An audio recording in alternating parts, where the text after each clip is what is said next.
What's up, y'all? Cattle Pride. Here I am, behind all that. And the cat. Kitty gets the knee, I guess.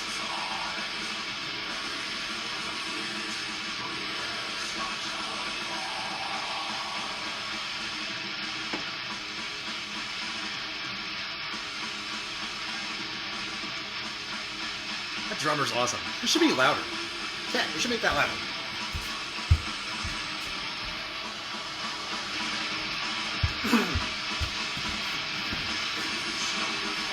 What are we listening to, Cat? Manticore. You wanted to say it this time. Which album was this? Endless Scourge of Torment. That's right. I got Manticore on a split. It was because of that split, I was like, maybe I should listen to them more. I mean, I guess I listened to it on YouTube, but sometimes that was just literally background noise while I was doing something else. I just want something fun to listen to. Great artwork. Really good artwork in this.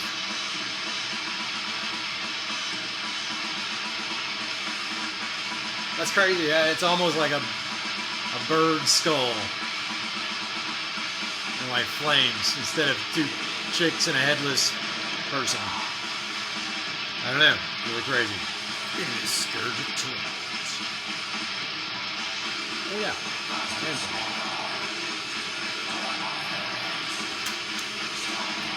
Yeah. That's what I love about black metal. You do silly shit like that.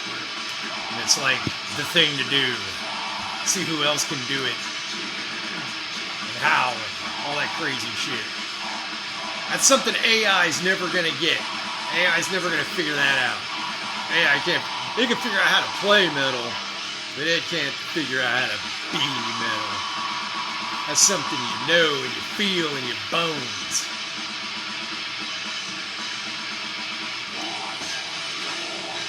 It's like knowing how to play the blues, but not knowing why to play the blues. A wiser man than me once said that. I think it was a blues guy who said that. Yep. Old blues musicians, if you can find those guys, but blues these days is, I don't know. It's like metal, it gets watered down and posers. And we have to admit, metal is watered down and posers. And it's not just the people, it's the damn, what's that site? Metal Injection. How dare they have metal in their name? There's nothing metal about Metal Injection. Should just say Plastic Injection, because that's how fake it is. It's fake as fucking plastic. I mean, plastic's real, but what the fuck? You can't do anything with plastic after it's been molded. Freaking light messing with the camera.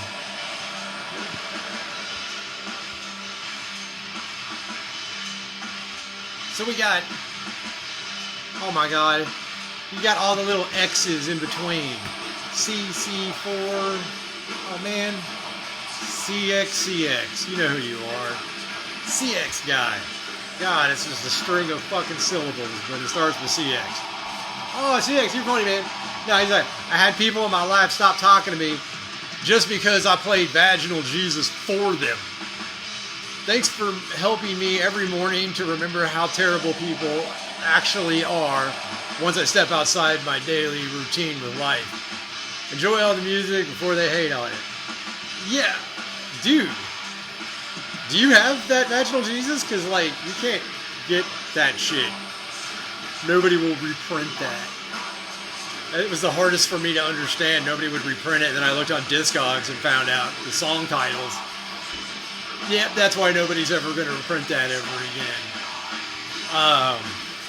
Yeah, Seth just... And it wasn't Seth being a hand person. It was Seth just being Seth. Just going to saying the most extreme things he could. Did you think the band Anal Cunt? Like, that wasn't a clue that this guy says outlandish shit? Have you read the song titles of those albums? it's no wonder he eventually had to create Vaginal Jesus to say the rest of the things that were on his mind. Now, Full Blown AIDS, that project is blues. Listen to that album several times, start to finish, and then re-listen to a few tracks here and there just to get another idea for it. Seth Putnam does the blues in the project Full Blown AIDS. That, to me, is the most bluesy thing he could ever do. And it's amazing. Amazing that he lived that life. Lived a life of having no filters, and you know, basically getting a fan base after a while, and then making money from it. Wow, there's somebody who could warp reality with the sound of his voice. It's amazing what he changed in his life. And then we're just realizing, just speaking these things into existence, he was changing everything. I mean, G.G. Allen's the exact same way. Lenny Bruce, if you've never heard of Lenny Bruce, he was a stand-up comedian that would say some pretty edgy shit for 1950s, because he was talking about almost pornographic shit, what we would call like porno sex talk or something. And it wasn't that raunchy, but it was the fact that he talked about it. I think sometimes even said the words themselves, rather than just giving the idea. Yeah, anyway, it's definitely locker room talk, old Lenny Bruce. But he went out there and he recently got pardoned because he had caught a felony or some kind of charge, a conviction. Well, all that mattered was a conviction, because it was just meant to shut him up. It wasn't meant to like make him go to jail. Although he did time. But he was also a heroin user. Lenny Bruce, by the way. If you don't know who that is, look that up. Totally unsung American legend. He just wasn't a musician. He was a stand-up comedian, basically. From like back in the 50s. But he was a heroin addict. So that was kind of his deal. But he just sat out laying his shit on a microphone, just kind of like Seth, just like Gigi. And look at where we are because of those minds. They were insane, yeah, but look where we've come. There's an entire segment of insane people that just falling upon that level of insanity somehow stops their insanity, halts it. It's like, I'm going crazy, what's this? You know what, I feel better about myself. I think I'm going to go get a job. Because that person was going to go crazy until he encountered crazy. And I say he, she too. A lot of hers out there. You know, a lot of hers have stumbled into these videos, so hello.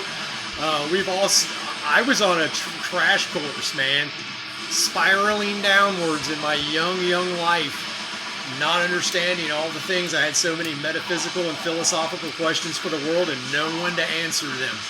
I had more questions than anybody could deal with, and I was trying to learn a lot. I had a very short amount of time, and it turned out to be the beautiful train wreck you have in front of you today. But I know I'm not the only one out there. There's others doing the exact same thing. And all we wanted were answers, you know. But yeah, no, our insanity sometimes halts when encountering extreme music or extreme ideas and extreme things. It literally puts a halt to your insanity and actually rights you, because now you're like, your brain has a question and it can't get resolved. And it's hurting your brain because your brain is questioning the reality that it's in. And it just wants its suffering to end. That's why you're going crazy. Just know that your brain is recoiling in horror from the sensory input, and you don't get a hold of it or a hang on it somehow, it's going to consume you. But I do think that seeing art does something. Hearing music does something.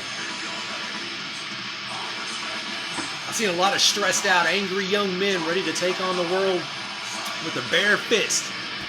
And that's how they were going out. You playing some hardcore music, and all of a sudden that dude's like, yo man, I'm gonna get a job at FedEx. Okay. Dude, I'm gonna get a family now. And I'm like, what the fuck? This guy was literally about to punch his way through the world. We played him some hardcore. You know, like Strife, Snapcase. What's that big? Not Hatebreed, but there was another big one. Earth Crisis, maybe? I don't know. Yeah, and I met so many young dudes that like all of a sudden like became like cool dudes after a while. Some of them grew up to be kind of lame dads, but not all. Yeah, man. So CX, bro. You just gotta, a friend of mine, he said it. You laced up your shoes, walked out the door, and that's what you thought you were gonna do today. Man, that whole saying is like, you're going out there, you're putting on your shoes, you're getting ready to go out there, put on your armor, wear your fucking armor. Some strange people out there, you never know who do you harm. And the people who do you harm over weird shit like, now I'm wearing a mask. Now, luckily, it didn't get that bad for me. But I heard some people during the mask era got it pretty bad. I knew people were going to get it bad, and I knew most of them was because they were in a position of, I don't want to say weakness, but a vulnerability, a vulnerable position. And they had to toe that line, and they hated it, and they didn't want to. But they did it because that's what made sense at the time. I get it. I had to do it too. I fucking hated it, man. I had to do that fucking job for a while. Skirted that rule every damn chance I got. It fucking sucked, but anyways, I lost my train of thought. Talking about masks. Fuck the mask era. Comment down below. Totally lost my train of thought. Oh, shit. I was trying to segue into this. I don't know how I was going to do it, but here's a segue. Talking about that flooding down in Texas. I was talking about the delayed response, or what I believed was a delayed response, or just a massive problem that should have been seen a little bit sooner, and a response should have been better, and it wasn't forthcoming. Yeah, it kind of reminds you of that wildfire in Hawaii, a place not really known for wildfires because it's so damn damp, but they are known for like volcanoes. So those kinds of wildfires, yeah, you get those. But yeah, the one in Texas, and again in New Mexico, and then again over in North Carolina and Tennessee and South. All the fucking mountains, dude. They've been hosed down. I just suggested that a crime might be covered up. Yeah, I stand by that. I also think that there's...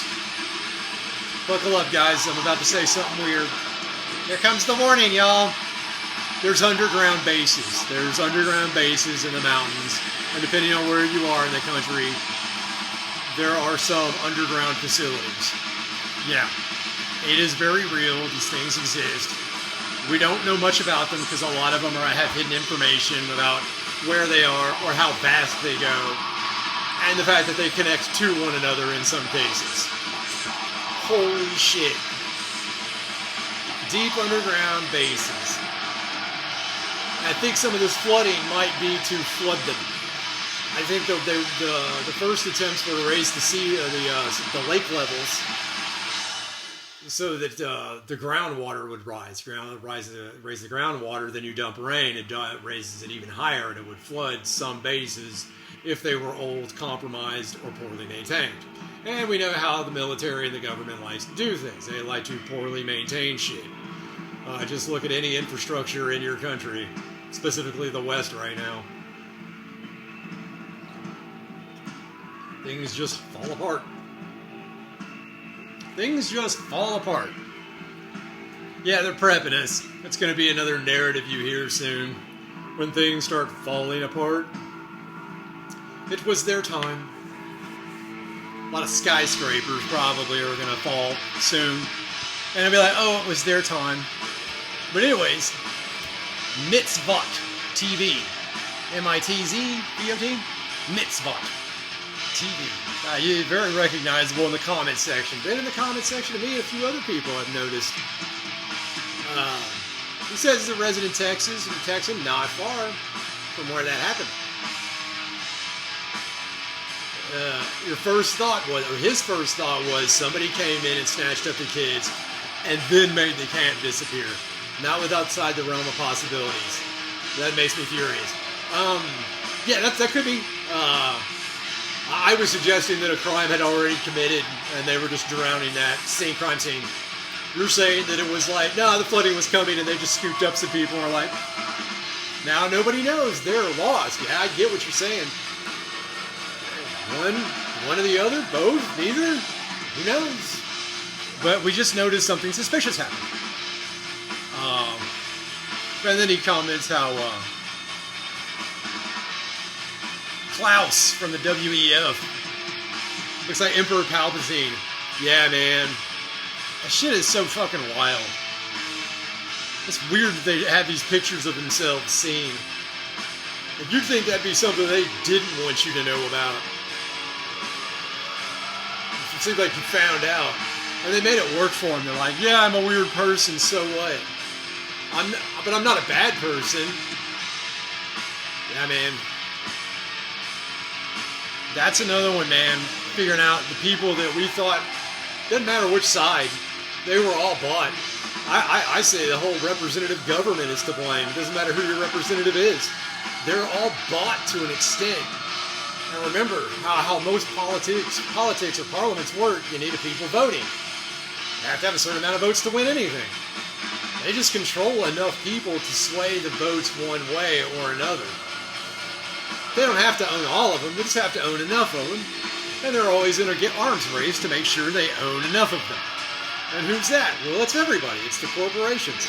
I mean, almost every corporation is owned by 3 or 4 corporations. Everything is owned by, like, BlackRock, Vanguard, State Street. Oh, there's like 2 or 3 other ones. Everybody's owned by them, dude. And they own each other. So it's cross-collateralization. They call it cross-collateralization, I believe. Everybody starts owning a piece of everything. So if one guy takes a hit, not everybody takes a hit. It's great when you only own 10% of something. You only lose 10%. Just make sure it's not a lot across the board. And even if it is a lot across the board, just kind of a dip, then it's fine. That's why I always tell you, buy that dip. Man, I don't fuck with the stocks, dude. Another rigged card game. It's a rigged card game in the card game of the fiat currency. It's like, oh, I'm really good at playing. What was that game from Fallout New Vegas? Caravan? Anybody ever actually played Caravan? It's Fallout New Vegas. Anyways, that's what the stock market is. It's Caravan. It's already a rigged game. It's a rigged system. You know what I mean? So you're just playing within those rules and trying to bank money. Yeah, can it be done? Oh, hell yeah. I'm not saying it can't be. But why get good at a game that, in the end of the day, doesn't really matter? Yeah, it makes money, and that seems to be all people care about sometimes. But once you have enough of your needs satisfied, when is it enough? When is it enough? Some people, it's never enough. Some people, it's just enough, but they just would like to find that line. You know? I think everybody should find that line. I think everybody should achieve a lot of goals, a lot of hard goals, difficult goals, costly goals. Achieve those. And then just sit there and just chill with their goals. Some people just got to keep pushing, but some people don't do anything, so I don't know. I'm just going on now. Had a metaphysical moment for a second. Yeah, it was alright. Thank you, Kat. Appreciate that. Manticore. Endless scourge and torment.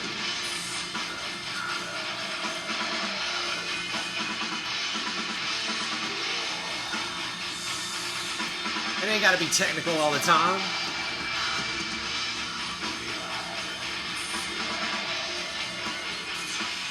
It's a good melody, man. That heist.